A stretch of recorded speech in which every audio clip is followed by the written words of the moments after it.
Porteous, and you're watching NewsX World. Let's look at the top stories this hour. At least 20 people, among them 5 journalists, were killed in an Israeli strike on Nasser Hospital in southern Gaza. The dead include a Reuters cameraman and an AP reporter, with others killed in a second strike as rescuers rushed to the scene, Gaza officials have said. Israel says it carried out the strike near the Nasser Hospital, but does not target journalists after 5 were killed, including reporters for Reuters, AP and Al Jazeera. The Foreign Press Association called for an immediate explanation, with both Reuters and AP saying they were devastated by the losses. A powerful typhoon is battering Vietnam's coast with winds up to 133 kilometers per hour, life-threatening flash floods and landslides.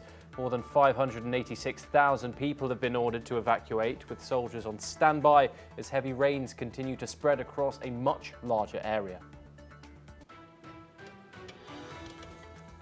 Kilmer Algredo Garcia, whose wrongful deportation to El Salvador made him a symbol of President Trump's immigration crackdown, has been detained again by U.S. officials in Baltimore. The 30-year-old was freed from custody in Tennessee last week after 5 months in detention and now faces possible removal to Uganda. Israel says it could reduce its military presence in southern Lebanon if the Lebanese army moves to disarm Hezbollah.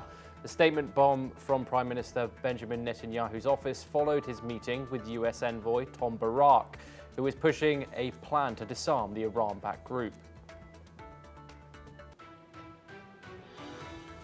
Syrian President Ahmed Al-Sharaa is expected to speak at the UN General Assembly in New York this September, a Syrian official tells the Reuters news agency. Sharaa, who broke with Al-Qaeda in 2016, met President Trump in Saudi Arabia earlier this year in a bid to lift sanctions on Syria.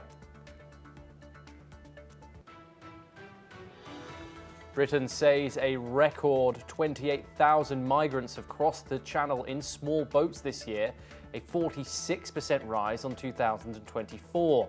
The surge is fueling public anger and anti-migrant protests, increasing pressure on Prime Minister Keir Starmer over his immigration policies. Switzerland is preparing a new offer to Washington to ease its trade dispute after President Trump imposed a 39% tariff, among the highest in the world. The package is expected to include more defense spending and greater access for U.S. energy interests after Trump complained of America's trade deficit with Bern. We start this